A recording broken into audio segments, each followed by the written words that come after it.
বাংলাদেশ জামাত ইসলামের নামে কোনো দোষ এভাবে কেউ দিতে পারেনি। মিথ্যা যারা দিয়েছে সব ধরা পড়ে গেছে। কেন বলছি? ওরা মিথ্যা তহমত লাগিয়েছিল যে জামাত ইসলামী এরাও চাঁদাবাজি করে, এরাও ছিনতাই করে। কিভাবে? ভিক্ষুকের টাকা পর্যন্ত ছাড়ছে না। একটা ভিক্ষুক 250 টাকা উপায় করেছে সারাদিন, সেখান থেকেও 30 টাকা চাঁদা। ও 30 টাকাকে আপনার বাবার টাকা, আপনার নিজের টাকা। এমনিতে এভাবে ভরাডুবি হচ্ছে না দেশের মানুষ এখন আর ওই আগস্টের 5 তারিখের আগে নেই, এখন সব বুঝে ফেলেছে। এরা ইসলামী ব্যাংক ছিনতাই করে নিয়েছে। ইসলামী ব্যাংকে আপনার বাবার, যাদের ব্যাংক তারা ফেরত পেয়েছে। চাঁদাবাজি হয় কি করে? এই কথা বলেন না কেন?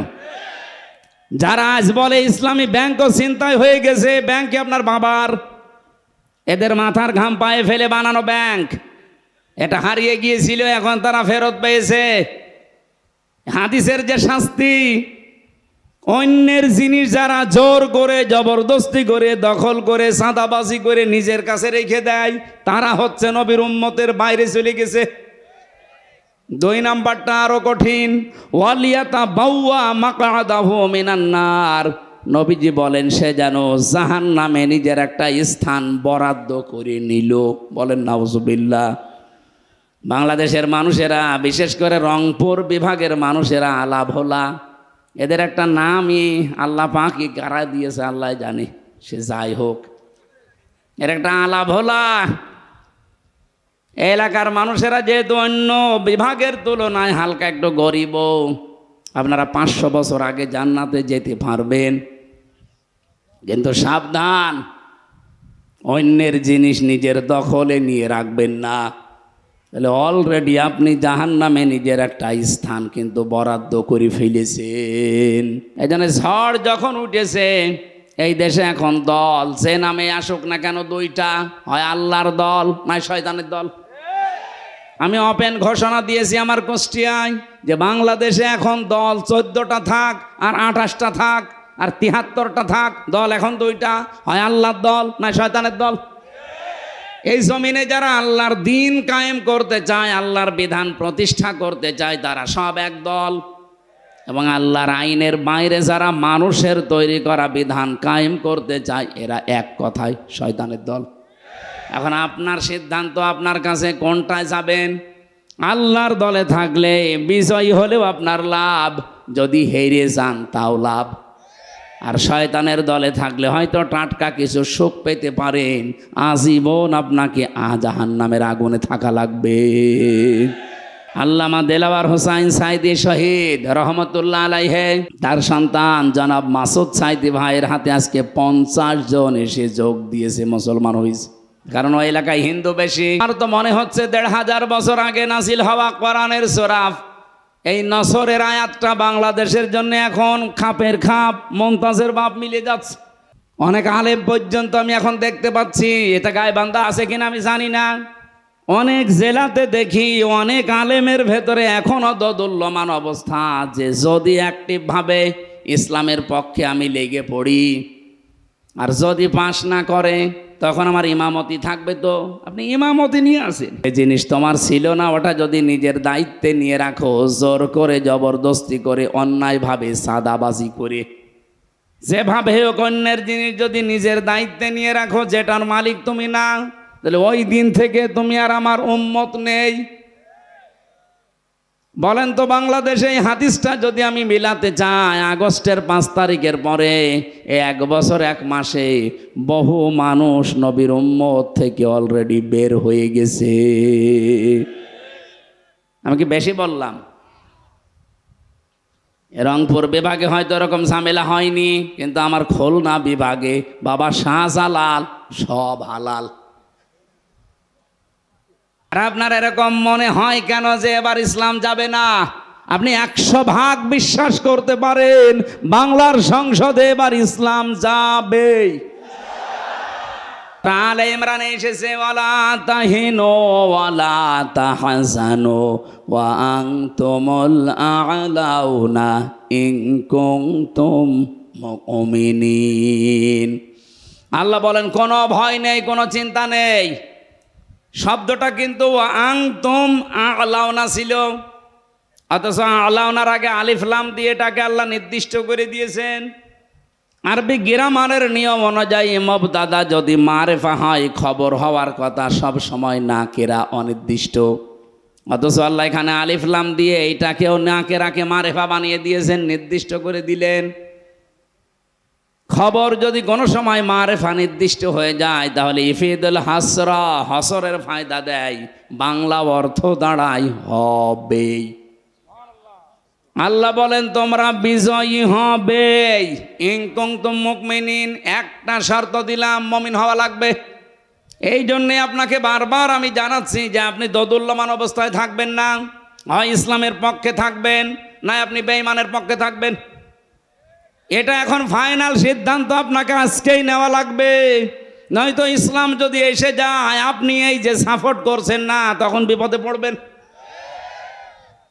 আর আল্লাহর কসম এবার ইসলাম আসবেই, কারণ যে ঝড় উঠেছে, আল্লামা সাইদের কথা ছিল, ঝড় যখন আসে ঝরা পাতাগুলো উপরে ওঠার জন্যে, এদেশে আমরা যারা ঝরা পাতা এদিক ওদিকে আসি, আল্লাহর কসম এবার উপরে উঠতে চাই। এজন্য কোনো ভয় নেই। ছেলে যদি মায়ের হাতে নিয়ে বলে আমার বাবার সম্পদ আমি পাই কি না পাই, পাই কি না পাই, মানুষ তারে পাগল বলবে না? বলো তুই মাথা খারাপ না পাগল, তোর বাবার সম্পদ তুই পাবি না, গ্রামের লোক পাবে। 92% মুসলমানের দেশে যে ঝড় এবার উঠে পড়েছে, এইটা দেখেও যদি কারো বিশ্বাস না হয় যে ইসলাম এবারও যদি না আসে, ইসলাম আসবে না, আসবে কি? কোথায় 14,500 আর কোথায় 5,000, আপনি টের পাচ্ছেন? এটা আল্লাহর দয়া ছাড়া জীবনও সম্ভব না। এক কথা বলো না কেন? আজকেও কুষ্টিয়াতে আমার নিজের আসনের ভেতরে ইবি থানার আবদালপুরে আমি জমান নামাজ পড়িয়েছি। নামাজের পরে 18 জন এসে আমার হাতে হাত দিয়ে সব কালেমা পড়েনি, কিন্তু মুসলমান হয়েছে। আমার আসনে কুষ্টিয়ায় প্রায় 10টা গ্রামের প্রধান, ওরা নিজেরাই যে কোরআন শরীফ আমার সামনে এসে আমারে বলছে হুজুর ও শয়তানদের সাথে আর নেই, বেঁচে যতদিন আছি দিন কায়েমের জন্য আল্লাহর রাস্তায় থাকবো, আপনি আমাদেরকে সাথে নেন। আমি বললাম যে কালেমা পড়ানো লাগবে, বলছে না, মুসলমানই কিন্তু এতদিন ছিল ওই সমস্ত জায়গায়। আমি কালেমা যদি পড়ানো লাগে আমি পড়িয়ে দেই। শুধু ডাকসু আর জাকসুর শুধু ফল ঘোষণা দেওয়ার পরে সারা দেশে যেভাবে দলে দলে পালে পালে মানুষ আসতেছে, আমার মনে হয় কিছুদিন চাইতে দেন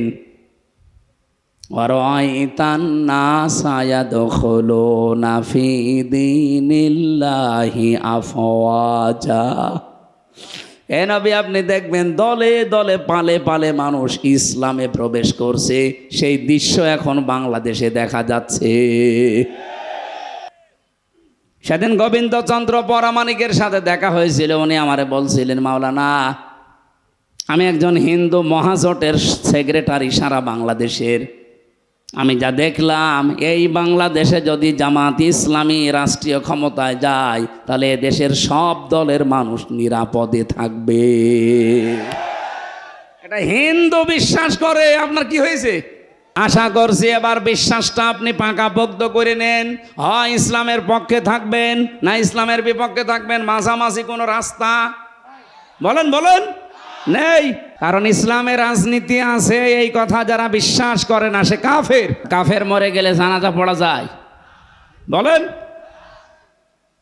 নবীজির চাচা মুশরিক কাফের ছিল, নবীজি জানাজা পড়ানো তো দূরের কথা, শুধু দোয়া করতে চেয়েছিলেন, আল্লাহ হাতের উপরে বলেছেন না, মা কান আলিন নাবিয়্যি ওয়াল্লাযীনা আমানু আইয়াস্তাগফিরু লিল মুশরিকিন। সূরা তাওবা এসেছে 113 নম্বর আয়াত। হে নবী, এটা আপনার চাচা আমি জানি, কিন্তু লোকটা তো মুশরিক। কোন নবীর জন্য কোন ইমানদারের জন্য জায়েজ নেই, উচিত না, শোভনীয় না যে কোনো মুশরিকের জন্য আমি আল্লাহর কাছে ক্ষমা চাবে। সুতরাং বাংলাদেশে আমার মনে হয় এখন অনেকে এরকম যারা করবে এই উদাহরণ তৈরি করা দরকার, তাহলে বাকি শয়তানগুলো এমনি ভালো হয়ে যাবে। যারা এই কথা বলতে পারে যে জামাত ইসলামী বাংলাদেশ এরা ইসলাম নিয়ে রাজনীতি করে, এই একটাই দোষ। এই কারণে আমি তাদের পছন্দ করি না। তার মানে আপনি সরাসরি ইসলামী রাজনীতিকে পছন্দ করেন না। এই কথা বলে না কেন? এদের জানাজা যারা পড়বে আমার মনে হয় তারাও ওই রকমই। এর চাইতে গ্যারান্টি দেওয়ার মতো আমার মনে হয় বাংলাদেশে আর মানুষ দিয়ে হবে না। এর চাইতে ভালো মানুষ যদি পেতে চান তাহলে ফেরেশতা জিবরাইল নিয়ে আসেন। তাছাড়া আপনি এর চাইতে ভালো মানুষের পাবেন কোথায়? বাংলাদেশ জামাত ইসলামী থেকে যারাই ভোটে দাঁড়ায় তারা কেউ নিজের ইচ্ছায় দাঁড়ায় না, দল তারে দাঁড় করিয়ে দেয়।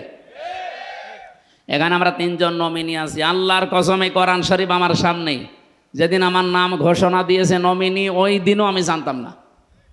ওনাদেরকেও জিজ্ঞাসা করেন ওনারা জানতো কিনা, ওনারাও জানে না। বাংলাদেশে একমাত্র একটাই দল আছে, সে নমিনি হবে কিনা সে নিজেও জানে না। অথচ এই নমিনি হওয়ার জন্যে, পদ পাওয়ার জন্যে অন্য দলের দিকে তাকান, মারামারি করে মরে যায়। এর চাইতে আপনি আর কি চান? এ দলের ভেতরে কোনো ডাইল খোর নেই, কোনো বাবা খোর নেই, কোনো মদ খোর নেই, কোনো নারী খোর নেই, এমনকি বিড়ি খোরও নেই। আপনি বলেন বিড়ি খোর আছে? আর অন্য যে দলের গলাবাজি করেন, বিড়ি না, ও যে কি খায় ও নিজেও জানে না। কোনো দিক থেকে তারা পারে না, শুধু মিথ্যার উপরে ভর করে। কোনো আদর্শ আছে তাদের?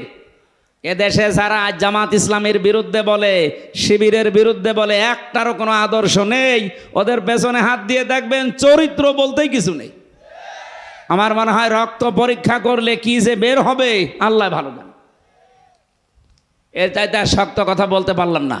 এরা জামাত ডাক্তার শফিকুর রহমান হাফিজাহুল্লাহ ঘোষণা দিয়েছেন যে এই দল থেকে কেউ এমপি হলে, মন্ত্রী হলে 5 বছরে তার একটা টাকা বাড়বে না, যা আছে আরও কমে যাবে। আপনি অন্য কোনো দলের লোককে ঘোষণা দিতে বলেন তো। আমার মনে হয় বাংলাদেশে যে দল আছে কোনো দল থেকে এমপি দাঁড়াবে না। বলবো ঝামেলা করে করবো কি? আমার আসনে যিনি দাঁড়াবে, আমি নাম নিলাম না, উনি অলরেডি ঘোষণা দিয়েছে যে এই আসন ঠিক রাখার জন্য আমি 100 কোটি টাকা খরচ করব। কি লাভ আপনার? আপনি 100 কোটি টাকা খরচ করবেন একটা আসনের জন্য, আপনার কি লাভ বলেন? অবশ্যই আপনি 500 কোটি টাকা এখান থেকে তুলবেন। আর আমাদের 1 টাকা খরচও নেই, তোলার কোনো ধান্দাও নেই। এই পৃথিবীতে মাত্র 2টা ঈদ আল্লাহর পক্ষ থেকে রাসূলুল্লাহকে দেওয়া হয়েছে। একটা ঈদুল আযহা, এটা ঈদুল ফিতর। এর বাইরে কোনো ঈদ আমাদের জন্য আর নেই। ওরা কোরআন শরীফের আয়াত পড়ে দলিল দিতে চায় এভাবে, قد جاءكم من الله نور وكتاب مبين। সূরা মায়েদার 15 নম্বর আয়াতের শেষের দিকে এটা আছে, অবশ্যই আল্লাহর পক্ষ থেকে তোমাদের কাছে এসেছে স্পষ্ট কিতাব, নূর। এখানে ওরা বলতে চায় কিতাব মানে কোরআন শরীফ, আর নূর মানে মুহাম্মদুর রাসূলুল্লাহ না। আপনি তাফসীরগুলো খোলেন, যারা পড়তে পারে জিজ্ঞাসা করেন। আল্লাহ পাক এখানে নূর এবং কিতাব এ দুইটাই এক জিনিস। কারণ কোরআনের 55টা নাম আমি পেয়েছি, তার অন্যতম নাম 5টা। এর ভেতর একটা নাম হচ্ছে আন-নূর। কোরআনের নাম কি? নূর। এখানে মাঝখানে যেহেতু ওয়া আছে, আল্লাহ পাক এখানে নূর এবং কিতাব দুইটা জিনিসই আসলে এক। এটা যে এক তার প্রমাণ কি? কোনো আয়াত থেকে কেউ তাফসির করতে হলে উসুলে তাফসিরের মূলনীতি হচ্ছে এর আগের আয়াত পরের আয়াতের সাথে সম্পর্ক কি আছে, এটা আপনাকে জানা লাগবে। যারা এভাবে আলেম হওয়ার পরেও দলিল দেন, মানুষকে ধোঁকা দিয়ে বোকা বানাতে চান, যেখানে নূর মানে মুহাম্মদুর রাসূলুল্লাহ আর কিতাব মানে কোরআন শরীফ না। কারণ এর প্রমাণ এ দুইটাই যে এক, এর প্রমাণ আল্লাহ নিজে পরের আয়াতে দিয়েছেন। ইয়াহদি বিহিল্লাহ। যারা গ্রামার বসে বলেন তো ইয়াহদি বিহিল্লাহ, বিহি 1 বছর না বহু বছর? এই আপনি কথা বলেন, আপনি জানেন বিহি এটা 1 বছর। ওপরের জিনিস যদি 2টা হবে, আল্লাহ পাক এখানে ইয়াহদি বিহিল্লাহ দিলেন কেন? যে এইটার দ্বারাই আমি মানুষকে হেদায়েত দেই। সুতরাং এইটার দ্বারা বলতে এখানে যেটার নাম আছে সেটা নূর ওজা কোরআন ওতা। আশা করছি আমি কথা বোঝাতে পেরেছি এই বিহি শব্দটা দিয়ে, মানুষ যেন বিভ্রান্তিতে না পড়ে যে নূর মনে হয় আলাদা, কিতাব মনে হয় আলাদা। না, আল্লাহ এই জন্য জবাব দিচ্ছেন পরের আয়াতে, ইয়াহদি বিহিল্লাহ, আমি আল্লাহ নিজে এইটার দ্বারা হেদায়েত দেই। মানিত্তাবা রিদওয়ানাহু, যে ব্যক্তি অনুসরণ করে চলবে এই কিতাবকে, এই নূরকে, আল্লাহ রাব্বুল আলামিন বলেন আমি নিজে তার উপরে রাজি এবং খুশি হয়ে যাব। বলেন সুবহানাল্লাহ। ও গাইবান্ধাবাসী, কোরআনের আয়াত পড়ে ঠিক, কিন্তু নিজেদের স্বার্থ সিদ্ধির জন্যে, নিজেদের দলীয় চিন্তা ভাবনাকে এস্টাবলিশ করার জন্য অনেক মানুষ কোরআনের ভেতরে নিজের মন মতো রায় ঢুকিয়ে দেয়। আমি প্রায় 27টা কারণ পেয়েছি সিরাত ইবনে হিশামের ভেতরে।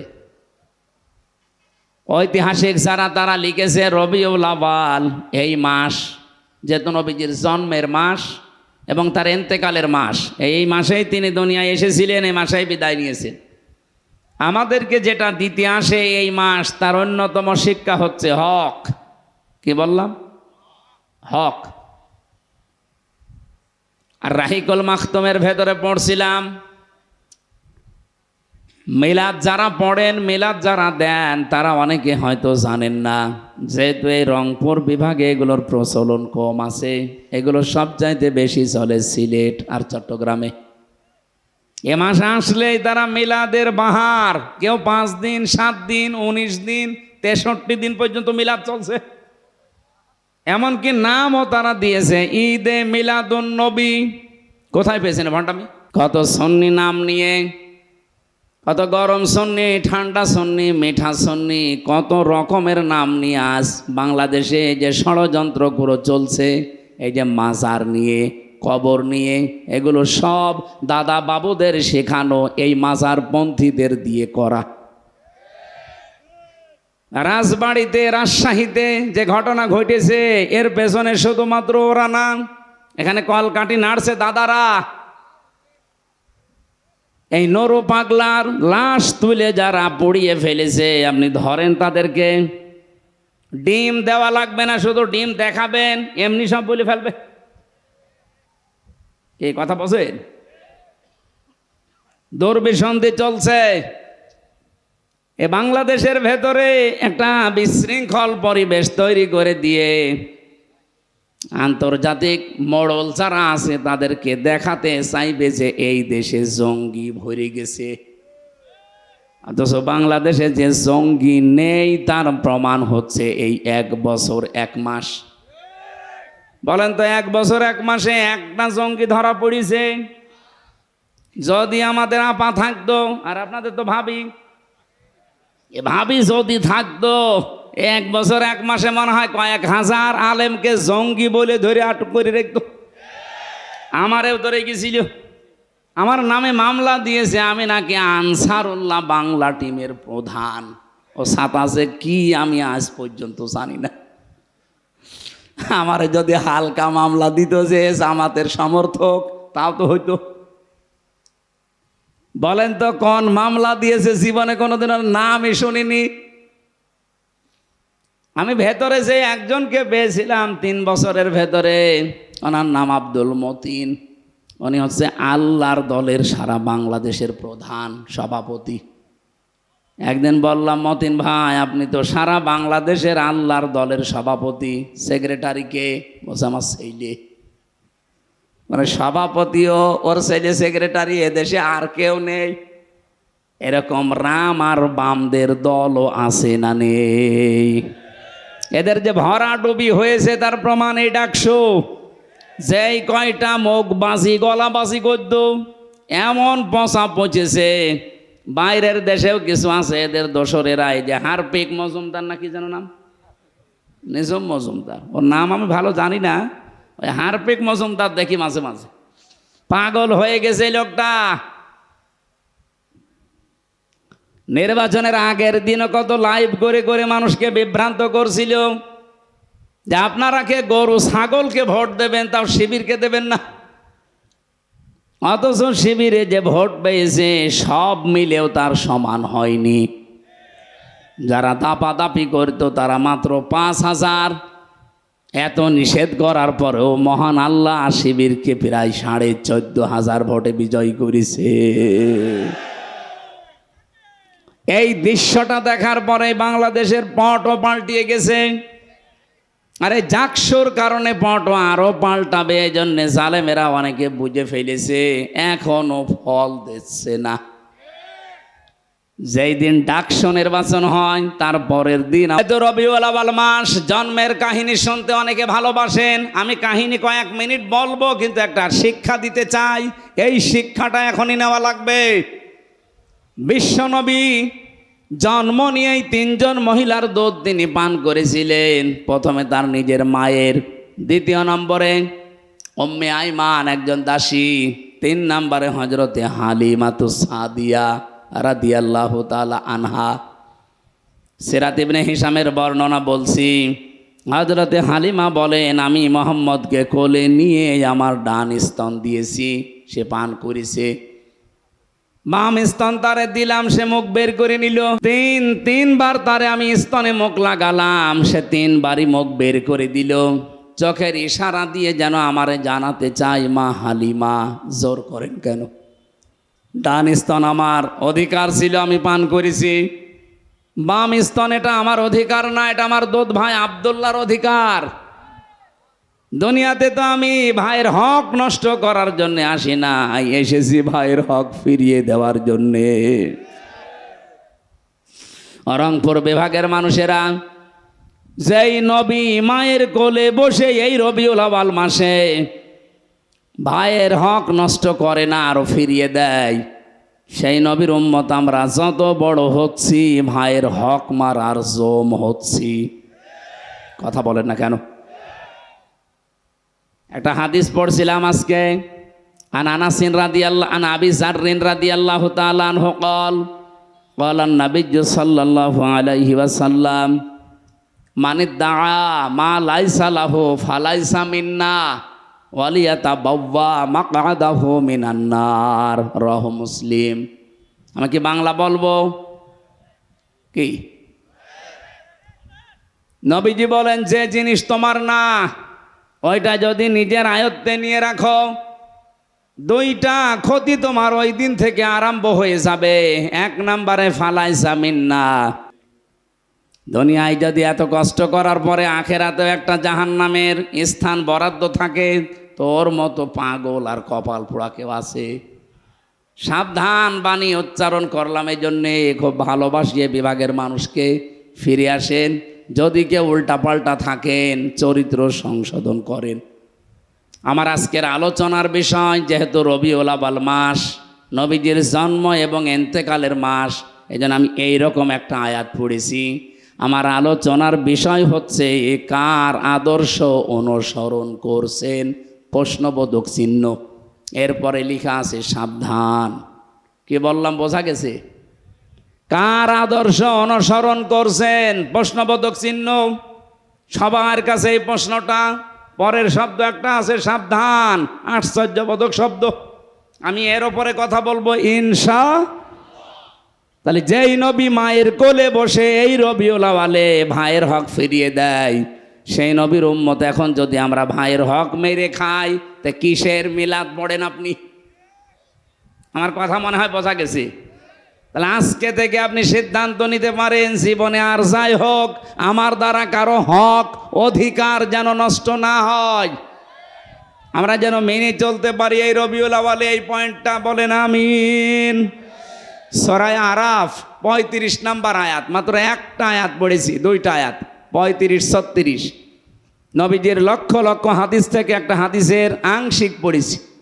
ইবনে মাসউদ রাদিয়াল্লাহু তাআলা আনহু বলেন, নবীজি আমাকে বলেছেন, ফাত্তাবিউস সিরাতাল আযম, তোমরা অনুসরণ করবা ওই দলকে যাদের দ্বারা ইসলাম কায়েম হওয়া তাড়াতাড়ি সম্ভব। বাংলাদেশে যত দল আছে নির্দ্বিধায় এবং স্পষ্ট ভাষায় বলতে পারি ৭৩টা দল এই দেশে কাজ করছে। সবচাইতে তাড়াতাড়ি যোগ্যতা নিয়ে ইসলাম এই দেশে কায়েম করতে পারে বাংলাদেশ জামাত ইসলামী। এদের ইউনিয়নের মেম্বার থেকে আন্তর্জাতিক জীবন পর্যন্ত চালানোর সৎ এবং যোগ্যতা সম্পন্ন মানুষ আছে। কিন্তু অন্য কোনো দলে আপনি দেখান, আমি সেখানে যাব, বলেন একটা দলের নাম বলেন যে সেটা মেম্বার থেকে একেবারে আন্তর্জাতিক জীবন পর্যন্ত সব জায়গা তারা চালাতে পারে। ওই দলে যদি এরকম লোক, সৎ এবং যোগ্য লোক থাকে, বলেন আমি সেখানে যাব। আপনি দেখাতেও পারবেন না, আবার নবীর এই নির্দেশও মানবেন না। আপনি কি হয়েছেন কি? আমার কথা বোঝা যায়নি? সুতরাং এই দেশে এখন তাড়াতাড়ি ইসলাম কায়েম হওয়া সম্ভব যাদের দ্বারা নবীজির নির্দেশ আজম, তাদের অনুসরণ করা লাগবে, সাহায্য করা লাগবে, পেছনে থাকা লাগবে। আমার কথা যদি নাও মানেন, নবীর কথা মানতে অসুবিধা আছে? কার কাছে যদি মনে হয় যে এটা রাজনীতি, এটা ধান্দাবাজি, এদিকে আসেন, কানের নিচে এমন জোরে দেব আপনি সব টের পেয়ে যাবেন। এবার আসেন আয়াতটায়, সূরা আরাফ। আরাফ মানে পরিচিত হওয়া। আরাফা ইয়ারিফু উরফুন, এর বাংলা অর্থ পরিচিত হওয়া। দ্বিতীয় তাফসীর কি? আরাফ নামে একটা প্রাচীর আছে জান্নাত আর জাহান্নামের মাঝে। অবাইনাহুমা হিজাব, 46-47 নাম্বার আয়াতে এই তথ্যটা পাবেন সূরা আরাফের। ওয়ালাল আরাফি রিজালু ইয়ারিফুনা বিসিমাহুম, আল্লাহ পাক বলেন এই জায়গায় আমি কিছু মানুষকে বসিয়ে দেব। নবীজি যখন আয়াতের ব্যাখ্যাটা করছিলেন, সাহাবায়ে কেরাম সামনে বসা, আল্লাহর নবী বলেন এই মানুষগুলোকে আল্লাহ জাহান্নামে দেবে না, জান্নাতেও দেবে না। সঙ্গে সঙ্গে প্রশ্ন করেছিলেন সাহাবী, হে নবী, এদেরকে আল্লাহ জান্নাতে দেবে না, জাহান্নামও দেবে না, কারণ কি? নবীজি বললেন জান্নাতে এদের দেবে না একটা কারণে, এদের সব ভালো ছিল, মায়ের সাথে আচরণ খারাপ ছিল। বাংলাদেশে এরকম সন্তান নেই? হ্যাঁ, কথা বলেন না কেন? সব ভালো, নামাজ পড়ে, রোজা রাখে, পর্দা করে চলে, ব্যবসা হালাল, কিন্তু মা বাবার সাথে সম্পর্ক ভালো না। এই যে সম্পর্কটা ভালো না, এর পেছনে আমি 2টা কারণ পেয়েছি। 1 নম্বরে, এই ছেলেটাকে ছোটবেলা থেকে এই মা আর বাবা যে শিক্ষাটা দেওয়া দরকার দিনের, এইটা দেয়নি। এই জন্য এই ছেলে আর মেয়ে জানে না যে আল্লাহর পরে মা বাবার স্থান। এরকম শিক্ষা দেশে নেই। আপনি দেখেন ডক্টর মোহাম্মদ ইউনুস, 2 নবীর নাম ওনার, মোহাম্মদ আর ইউনুস, কয় নবী? অথচ কইল কি 1 থেকে 5 পর্যন্ত গানের মাস্টার নিয়োগ দিয়েছে, অথচ 1 থেকে 5 পর্যন্ত কোরআন শিখাতে একটা মাওলানা শিক্ষক নিয়োগ দিতে পারে নাই। কথা বলেন না কেন? গাইবান্ধাবাসী, আমার কুষ্টিয়াবাসীর দাবি যে গানের মাস্টার যদি এই 92% মুসলমানের দেশে 1 থেকে 5 পর্যন্ত নিয়োগ দেওয়া হয়, তাহলে 1 থেকে 5 পর্যন্ত মুসলমানের ছেলে মেয়েদের জন্য একটা আলেম নিয়োগ দেওয়া লাগবে। এ দাবি আপনারা করেন না? কারা করেন দেখি? লিল্লাহে তাকবীর।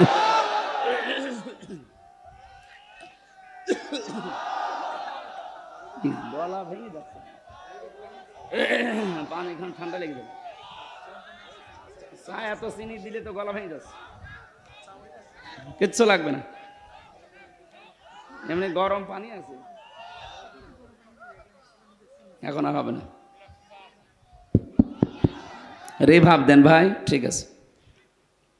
সর্বোচ্চ দায়িত্বে যেহেতু আছেন আপনি, এতগুলো মানুষের জীবনের উপরে দাঁড়িয়ে আছেন, বসে আছেন, যাই হোক, ফেব্রুয়ারির 12 তারিখে নির্বাচন দিয়ে আপনি চলে যাবেন, অলরেডি ঘোষণা দিয়েছেন, আপনি চলে যান। কিন্তু যাওয়ার আগে এমন একটা কাজ করে যান যেন এই জাতির কাছে আপনি অমর হয়ে থাকতে পারেন। হ্যাঁ, এটা আমরা চাই না। নয়তো ওই আরাফ নামক প্রাচীরে আপনি দাঁড়িয়ে থাকবেন, কারণ আপনি তো নিজের অজান্তেই জানেন না যে মা বাবা কি। 2 নম্বরে, অনেক সন্তান আমরা মা বাবার হক পরিপূর্ণ আদায় করতে পারি না বোর কারণে। এলাকা মনে হয় এরকম বউ নেই। আর এই বউগুলোকে শুধু পেছন দরজা দিয়ে ধাক্কা দেয় ওই শাশুড়ি। কার কার বউ আর শাশুড়ি এরকম ঝামেলা আছে একটু সাহস করে হাত তোলেন তো। ওরে ভাই, আপনার তো আসলে সাহস আছে, এটা রেকর্ড হচ্ছে, দেখতে পাচ্ছেন না? না, আমি হাসির জন্য বলি নাই। সম্মানিতা মা এবং বোনেরা, আপনি কি আমাকে আরাফ নামক এই প্রাচীরে দাঁড় করিয়ে রাখতে চান যে আমি যেন জান্নাতে যেতে না পারি? তাহলে আপনাকে বিয়ে করে আমি আমার দুনিয়া এবং আখিরাত দুইটাই তো নষ্ট হয়ে গেল। এরকম কঠিন কথা বলার পরেও কোনো মহিলা যদি সংশোধন না হয়, আমার মনে হয় ওই মহিলা আর আবু জাহেলের বউ নাকেরা, এর ভেতর আর পার্থক্য নেই। আবু জাহেলের বর আমি জীবন পড়েছি এই নাকেরা নামে এই মহিলা। এই পৃথিবীতে সবচাইতে স্ত্রীর হাতে বেশি পিটানি খেয়েছি আবু জাহেল। বাংলাদেশে বহু মানুষ আছে তারা বোর হাতে মায়ের খায়। হ্যাঁ, এখানেও আছে, দরকার নেই।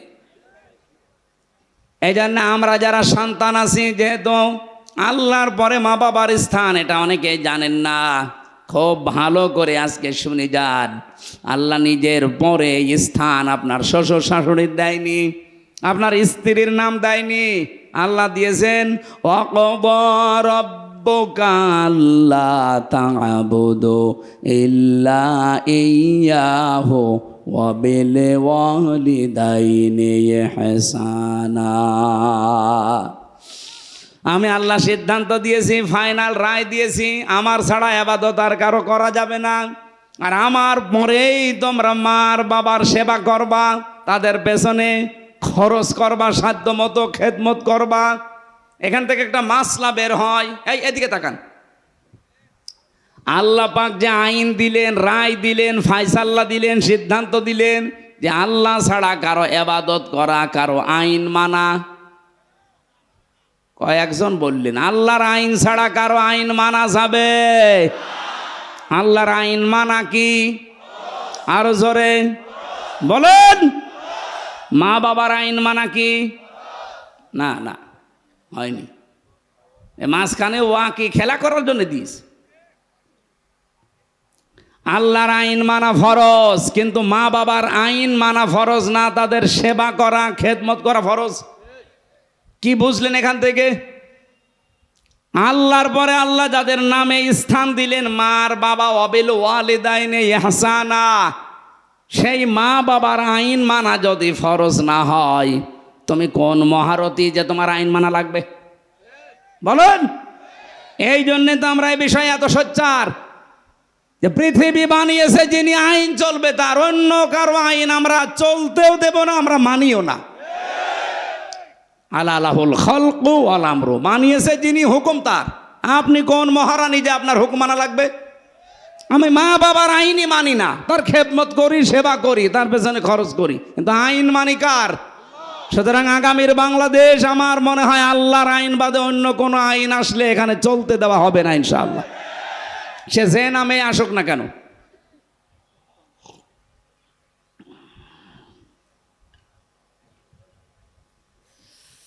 গাইবান্ধাবাসী, এ পর্যন্ত আমি স্টপ করলাম। আপনি বুঝে ফেলেছেন যে মা বাবার সাথে বেয়াদবি করলে, তাদের হক আদায় না করলে আপনি জান্নাতে যেতে পারছেন না, ওই জায়গায় দাঁড়াবেন।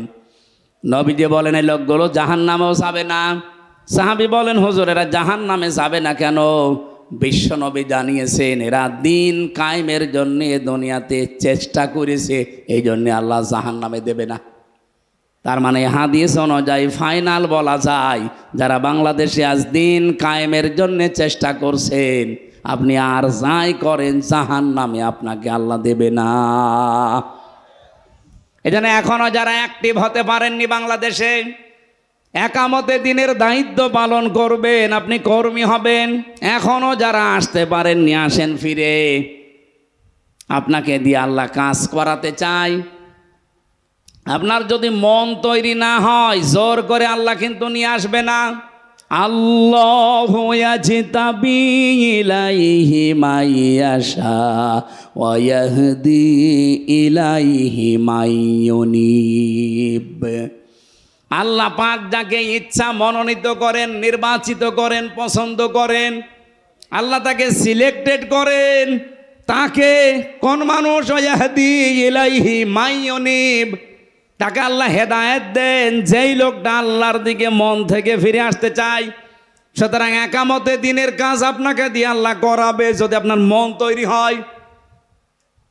আপনি আর সাধারণ মানুষ তখন এক না। এজন্য মন তৈরি করে ফেলেন, সিদ্ধান্ত নিয়ে ফেলেন, এই দেশে দিন কায়েম হওয়ার আগ পর্যন্ত আমার কোনো বিশ্রাম নেই। এক কথা বলেন না কেন?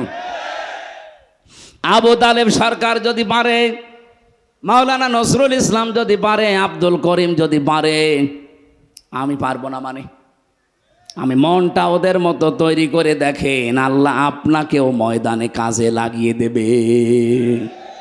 এর আগে একটা শব্দ আছে, এটা আমাকে খুব ভাবায়। বাংলাদেশের বহু আলেম, অনেক পীর পর্যন্ত এ রাস্তায় আসতে চায় না, বিভিন্ন ফতোয়া দেয়। এবার আপনি তাদের কথা শোনেন তো। কাবুরং আলাল মুশরিকিনা মা তাদউহুম ইলাইহি। হে নবী, আপনি মানুষকে যেদিকে ডাকেন দিন কায়েম করা লাগবে, এই কথা শুনলে সবচাইতে বেশি মন খারাপ হবে, খারাপ লাগবে, রাগ করবে মুশরিকরা। সুতরাং এই বাংলাদেশে আমরা যারা দিন কায়েমের কথা বলি, আল্লাহর বিধান কায়েমের কথা বলি, এ কথা শুনলে যে পীর রাগ করে, এ কথা শুনলে যে ইমাম রাগ করে, এ কথা শুনলে যে হাজি রাগ করে, সে যেন বিশ্বাস করে তার জীবনে কোনো না কোনো কায়দার শিরিক হচ্ছে, আর শিরিক হলে সে লোকটা মুশরিক। আমি আশা করি কথা বোঝাতে পেরেছি। আপনার কাছে দিন কায়েমের কথা শুনলে যদি রাজনীতি মনে হয়, যদি মনে হয় এটা ধান্দাবাজি, দুনিয়ার কাজ, আপনি বিশ্বাস করেন আপনার দ্বারা কোনো না কোনোভাবে শিরিক হচ্ছে। আর শিরিক যে করে সে কি? মুশরিক। বলেন বলেন। কাবুরা আলাল মুশরিকিনা মা তাদউহুম ইলাইহি। হে নবী, আপনি যেদিকে মানুষকে ডাকছেন, আনাকিমুদ্দিন ওয়ালা তাতাফাররাকু ফি, আসো দিন কায়েম করি, এ বিষয়ে কোনো মতপার্থক্য চলবে না। আপনার কথা শুনলে রাগ হবে তাদের যারা মুশরিক। তা আমরা তো দিন কায়েমের জন্য বলি, আমার বাবার আইনের কথা বলি না। আপনার রাগ হয় কোন কারণে? আপনি কেন বলেন যে হামজা রাজনীতি করে? আমি বিশ্বাস করি আপনার জীবনে কোনো না কোনো কায়দায় শিরিক হয়ে যাচ্ছে, ওই শিরিক আগে আপনি বন্ধ করেন, নয়তো আপনার রাগ হবেই, এইটাই স্বাভাবিক। এজন্য সময় যখন এসেছে দিন কায়েম করার চেষ্টা করলে যেহেতু জাহান্নামে যাওয়া লাগে না, আপনাকে আমি আহ্বান জানাচ্ছি, ফিরে আসেন। দলে দলে পালে পালে মানুষ যেভাবে আসতেছে, আপনিও আসেন, মন তৈরি করেন। এদেশে আর কোনো জালেম, কোনো সাদাবাজ মাথা ছাড়া দিয়ে উঠতে পারবে না ইনশাআল্লাহ।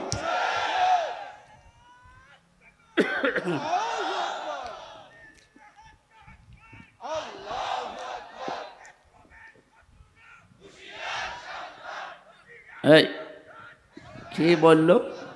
ইসলামের নাকি ইসলামের? আমার ইসলামের কি? আমার ভাইরা, সূরা আরাফের যে আয়াত পড়েছে, এবার আমি আয়াত থেকে কথা বলার জন্য প্রবেশ করছি। আল্লাহ ডাক দিয়েছেন বনি আদম সন্তানদের। আমরা বনি আদমের সন্তান না? বলেন বলেন। হ্যাঁ, আপনার দল আলাদা থাকতে পারে, আপনি রাজনীতি আলাদা দল করতে পারেন, কিন্তু আপনি আদমের সন্তান কিনা বলেন, নাকি শয়তানের সন্তান?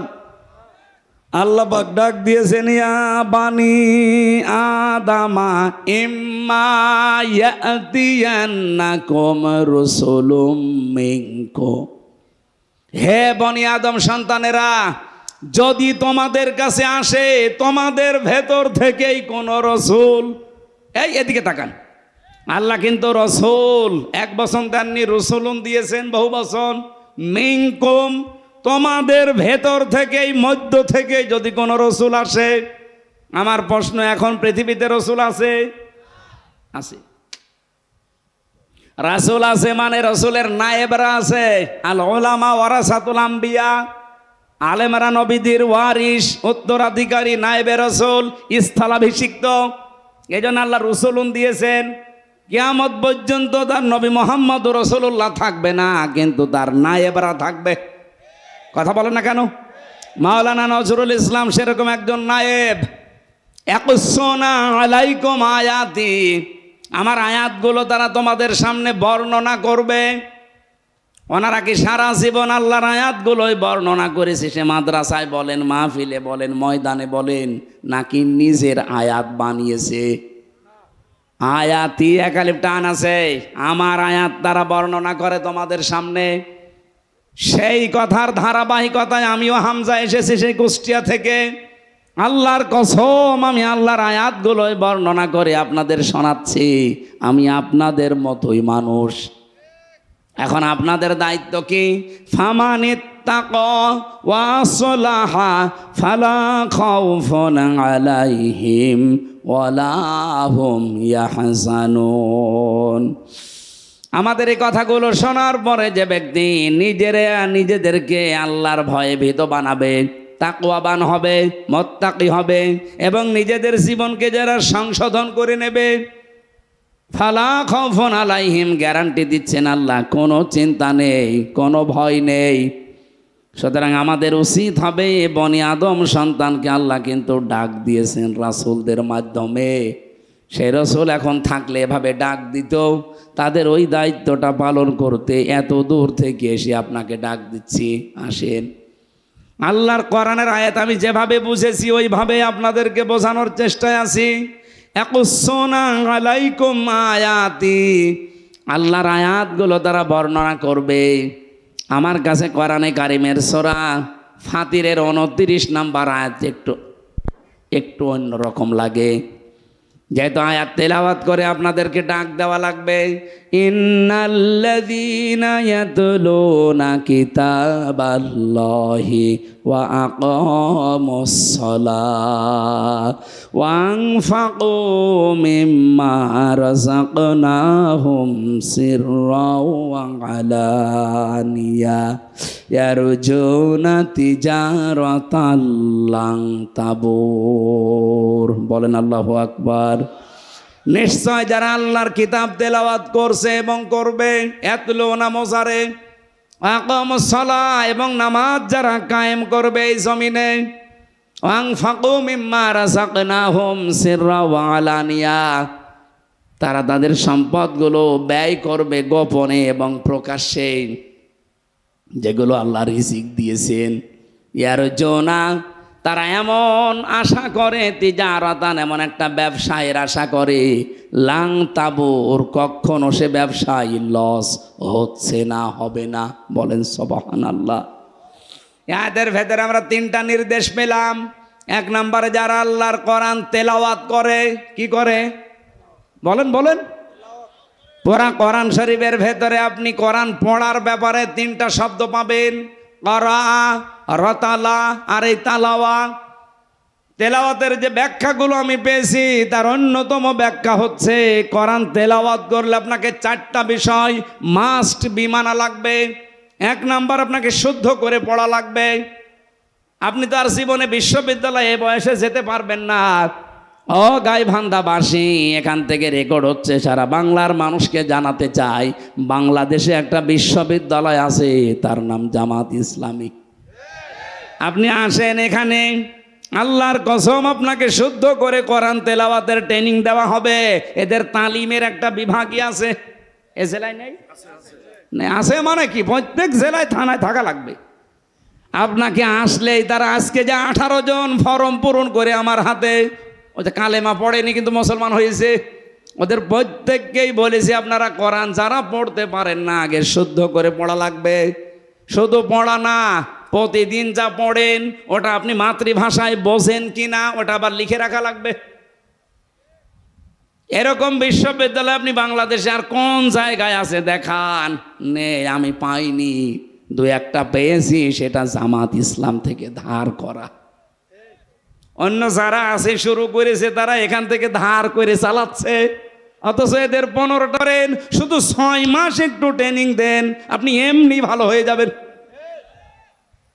তাহলে আল্লাহর কিতাব তেলাওয়াতের প্রথম শর্ত শুদ্ধ পড়া, এরপরে বোঝা, এরপর আপনি যা বুঝলেন ওটা নিজে মানবেন। 4 নম্বরে যা মানেন ওটা যেন মানুষ মানতে পারে সেই ব্যবস্থা করে দেওয়া লাগবে। এই জন্য বাংলাদেশ জামাত ইসলামের কর্মী যারা, জামাত কর্মী মানে সমাজকর্মী। কথা বলেন না কেন? জামাত কর্মী মানে আপনি আল্লাহর কোরআন তেলাওয়াত করতে গেলে এই পয়েন্টগুলো আপনার সামনে চলে আসবে। আকামুস সালাহ, 2 নম্বরে নামাজ কায়েম করা লাগবে। ও বাংলার মুসলমানেরা, 54 বছর আমরা স্বাধীন হয়েছি, এই দেশে কি আজও নামাজ কায়েম হয়েছে? কি আছে? নামাজ পড়া আছে, আমরা নামাজ পড়ি। ফাসল্লি লিরাব্বিকা, আপনার রবের জন্য নামাজ পড়েন। মাত্র একটা জায়গায় আল্লাহ কোরআনে দিলেন যে নামাজ পড়ো, আমরা সবাই নামাজ পড়ি। অথচ 82 জায়গায় আল্লাহ দিয়েছেন আকামুস সালাহ, নামাজকে কায়েম করো। এই কথা বলতে গেলে আপনার কাছে রাজনীতি মনে হয়, ধান্দাবাজি মনে হয়। আমার মনে হয় আপনি আল্লাহকেও ধান্দাবাজি বলবেন। কথা বলেন না কেন? আমি কি কোনোদিন বলেছি যে আমার দাদাকে প্রতিষ্ঠা করা লাগবে? বলেন। আমি সেই বিশ্ববিদ্যালয়ে ফার্স্ট ইয়ার থেকে এখানে আসি, সেই 12 সাল থেকে।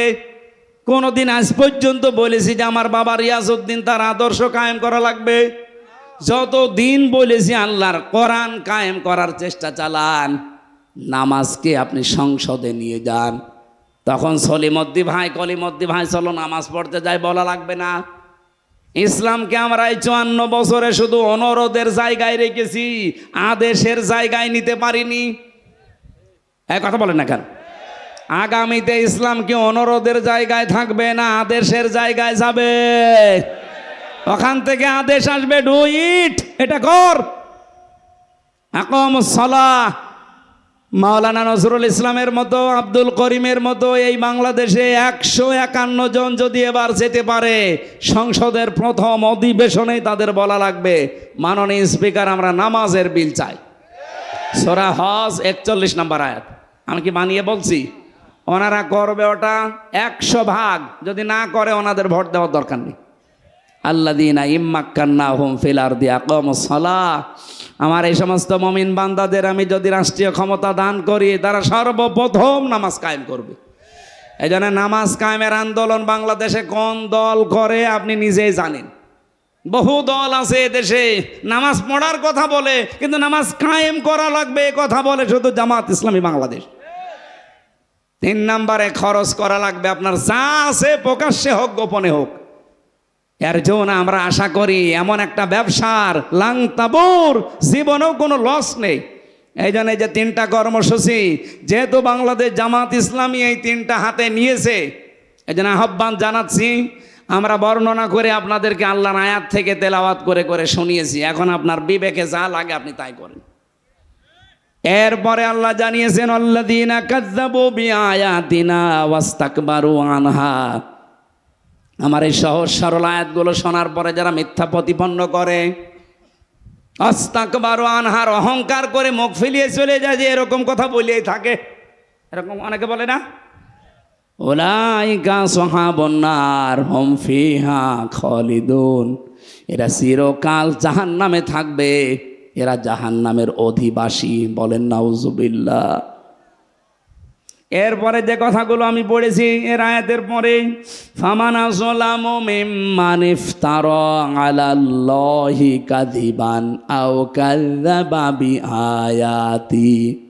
ওই লোকটার চাইতে বড় জালেম আল্লাহর দৃষ্টিতে আর কেউ নেই, যে লোকটা আল্লাহ সম্পর্কে মিথ্যা রচনা করে অথবা আল্লাহর আয়াতকে মিথ্যা প্রতিপন্ন করে।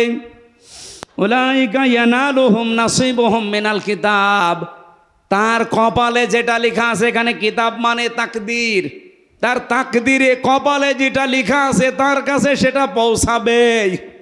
সুতরাং ডাকসু বলেন, জাকসু বলেন, রাকসু বলেন আর চকসু বলেন, যাই বলেন, কপালে যেটা লেখা আছে ওটা পৌঁছাবে, যতই ষড়যন্ত্র হোক।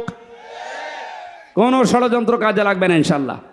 হাত্তা ইযা জাতুহুম রুসুলুনা ইয়াতাওয়াফাউনাহুম। হঠাৎ যখন তাদের কাছে মরণের ফেরেশতা চলে আসবে, ক্বালু, তারা বলবে, আইনামা কুনতুম তাদউনা মিন দুনিল্লাহ।